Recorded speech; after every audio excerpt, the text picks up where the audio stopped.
Hello and welcome back on my YouTube channel, Parth Doshi, Learning by Doing. So recently I've explored one more very useful feature of UiPath, that is Workflow Analyzer. Now we have been reading a lot about following best practices while building the workflow, having correct name for the activities that we use or the sequences we use. Maybe when you send the workflow to someone else or your other colleagues or teammates, they should be easily able to understand the workflow. Now in all these cases we need to ensure that we are following the best practices while building the workflow. So now this tool, Workflow Analyzer, helps us to achieve that particular thing, that whether we are following the best practices or not. We need not show it to some other teammates or someone else that whether I'm following the best practices or not in building the workflows. Now these rules in Workflow Analyzer are customizable, but the most of them are built using the standard way of building the workflows. So basically this tool is package of many rules. You can say around 50 to 100 rules are there. I suppose there can be more or you can add more as well, which each of the rule has a very specific meaning to why it is built and how it can be used and in what situations can be used. Now by default all the rules are applicable, that we'll see further in this video. How are they applicable and what does they indicate? But just to give you a brief before we go ahead and see the technical implementation of that, there are rules built, of which you can either have some rules or you cannot have. So you have the option to keep the rules on or off, or to enable them or to disable them. So basically Workflow Analyzer is a feature that allows you to follow the best practices while building the workflow in UiPath. So now let's get started with understanding the concept, how you can use them and what are the different features of it. So I will try to keep this video detailed so that you get a complete understanding of that. Okay, yeah. So now let me show you the official documentation of this of Workflow Analyzer. So this is basically available on docs.uipath.com. Even you can go and read about it. So Workflow Analyzer is a static code analyzer that ensures your project meets high quality and reliability standard. A static code analyzer checks for inconsistencies without actually executing the project, as opposed to dynamic analyzers which step in during the execution. So as I said, it has a set of rules. The rules are based on automation best practices that are taken into consideration, like variable and argument naming and empty sequences or workflows and many other things. So you see they have sent attached a screenshot over here. Now let me show you in studio. Okay. So this is a quick sequence that I have already built so that we can see how we can follow the best practices. So now let me give you a brief about what is this sequence. So this sequence is basically I'm having a date and I want to check whether it lies in a specific date range or not. So if you see, the date range that I've given is 20 August 2020 to 17 September 2020. Now I want to see whether my date 20 September lies in that particular range or not. So for that I have built this complete workflow. Now first let's understand what is Workflow Analyzer and how we can utilize it. So if you see the option Analyze File and you go to Workflow Analyzer settings. Okay, so once I click on that, project settings window will open. Scope, all, and action. So this is my Workflow Analyzer window that you can see. Now you see there are different codes over here. STANA, then DPB. If I scroll down, then there is MRD. If then NMG, then PRR, SCX, USG, etc. etc. So you see there are multiple codes. Now let's go to the documentation and understand each code, and then later we'll see how are they used. So now if you see, there is ID. Now what does ST indicate? It reveals that the rule is built into Studio. So if you see ST, wherever it is ST, it is built in Studio. Now UI can be, I think it is user interface, I suppose. Okay, we'll see that further. Now if you see, what does NMG mean? That is naming rule. So shows that the rule is a part of naming rules category. rules apart from project. So PAR is project and anatomy rules category that, and ANA is abbreviation. Okay. And DPB is design best practices. So if we see over here, DPB is design best practices, Excel automation misuse, and you can read about this rule. Excel has dedicated activities that are more reliable than UI automation activities. Please consider refactoring code when we get this error. So there are multiple situations in which we can get this error. Managing rules. Okay, reset to it. Yeah. So now by default, if we see all these rules are applicable, as I said, now if you see there is system, right? If I go to activity system, then there is add data column. There are multiple options available over here as well. So in workflow analyzer, these are the rules that we have depending upon the activities which are using. So in case if your project.json does not exist, so if I delete that particular file, then it should give me an error when I'm validating the file. So for this, like when we have errors in our code, we have to run the code and then we come to know about the errors. But in the case of best practices, there is no requirement to run the code, but we can without that check as well. So if I click on analyze file right now, okay. So the file is getting analyzed to see whether the best practices are followed or not, which are already set by default. Okay, so the file is getting analyzed. Let's wait for it. Okay. And now if you see,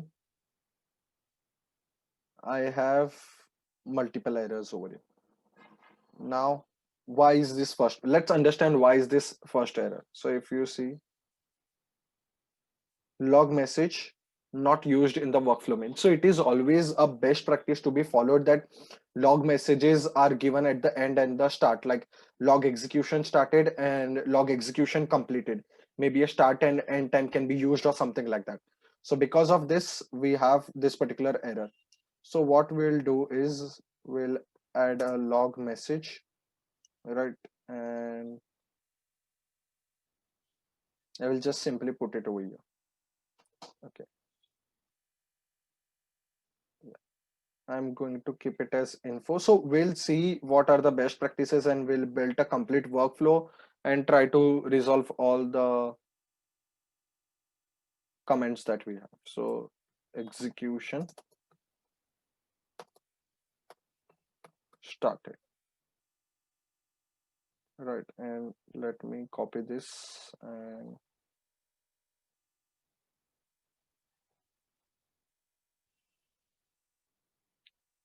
so this that rules that we see are based on the pods that we are developing for production. Now you might assume, why am I getting right line error or right line rule is getting verified? Now when you put into production, you are obviously not going to use right line. So there is a misusage of that particular thing in the if condition.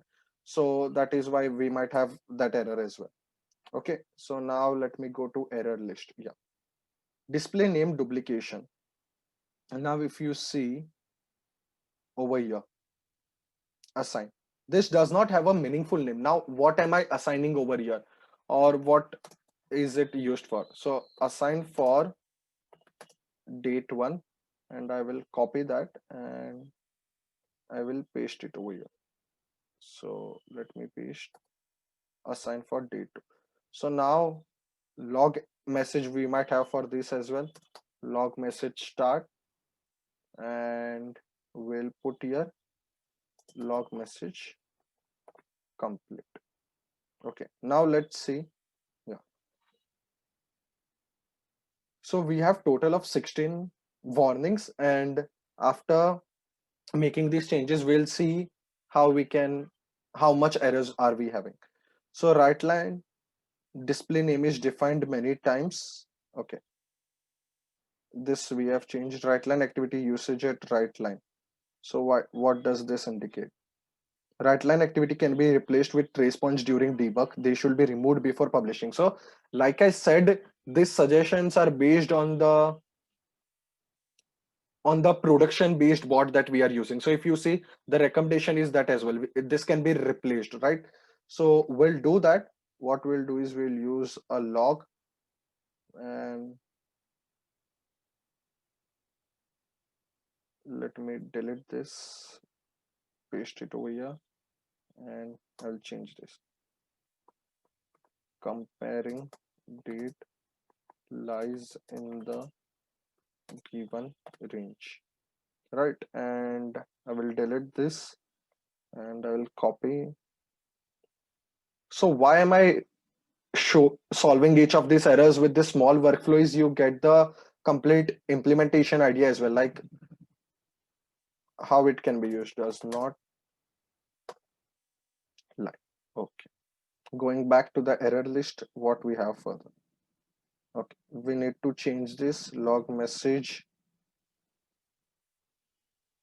valid. Let's change it just for now. More meaningful names can be definitely given in valid error list. Okay, right line we have solved. Variable naming convention does not respect this pattern. Okay, so this is the pattern that I changed before. So if I go to my variable, so it is st variable naming convention. Now you see what I've given over here is this, like the start of my each variable should be starting with a small letter and not a capital letter. So this is, I can simply change over here and I can put this. So now the rule is being changed, and when I apply it, this will be taken into effect. Okay, let's go back to the error list. Variable naming convention. So we have solved all the variable naming convention error. Okay. Now activity assign as a default name, activity if as a default name, assign, activity write line, activity assign. All these are for the default name. So let's see. Now you can see the code over here, stmrd2. Now what is that? Check if it could be easier to understand what activity does by adding a more descriptive title. Exactly. So we have changed over here, assign for date 1, assign for date 2, if for comparing for result. Let's put this. Okay.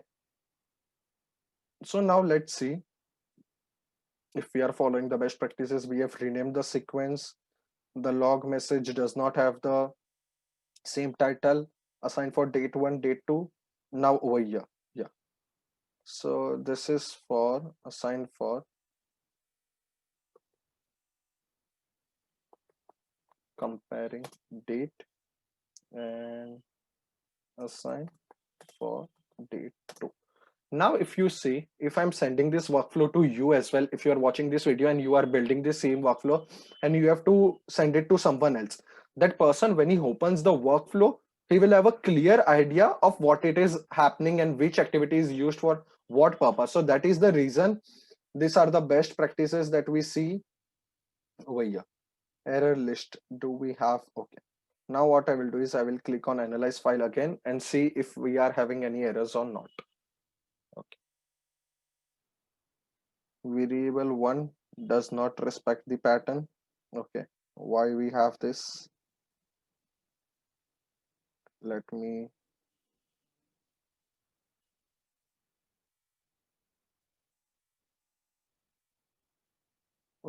okay, let's go to workflow analyzer. So you see I'm modifying the rules as well.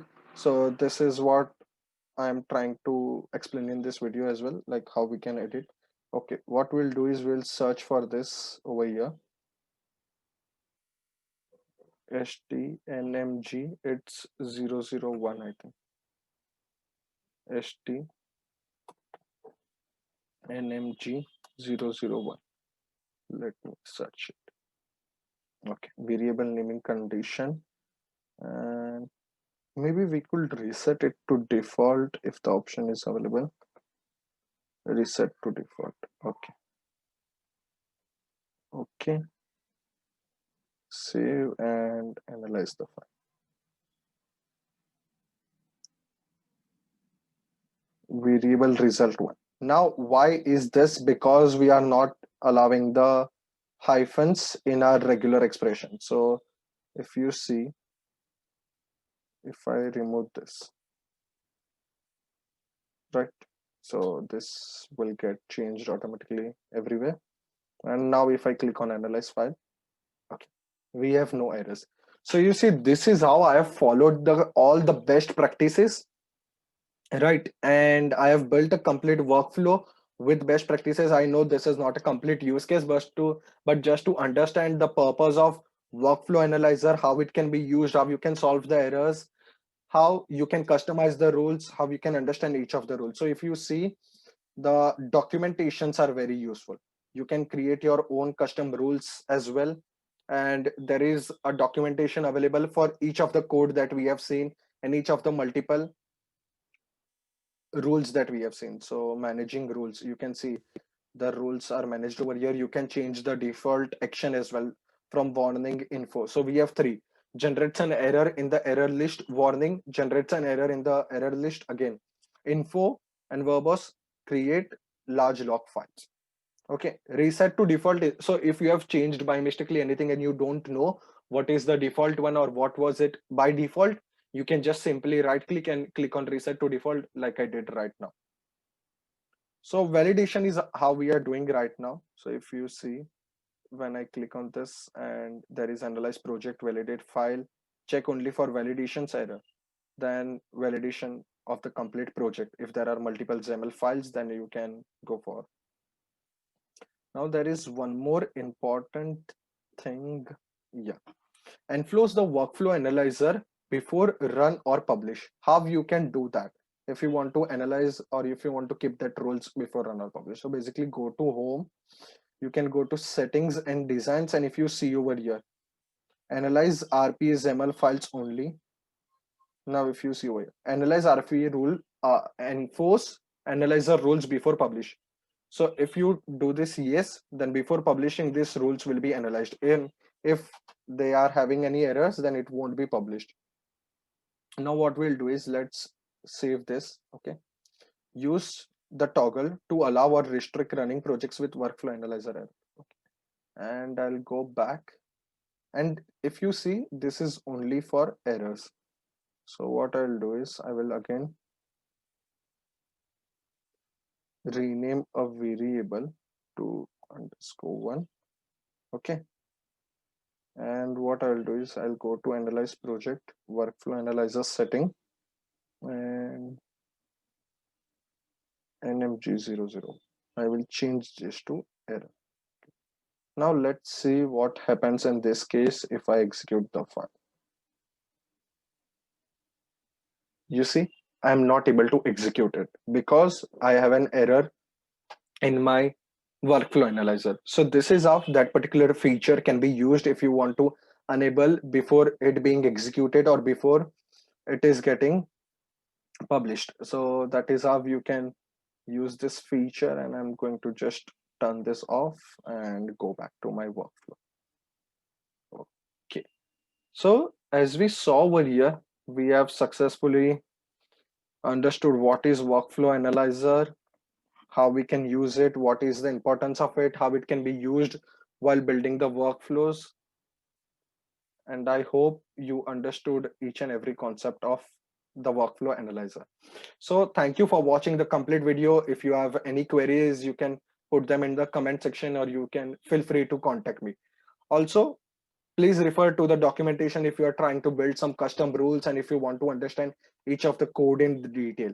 This can be useful for building workflows that follow best automation practices, and they are very much more reliable and understandable by the different users. So thank you for watching the complete video. Please do subscribe if you haven't done that yet, and happy learning.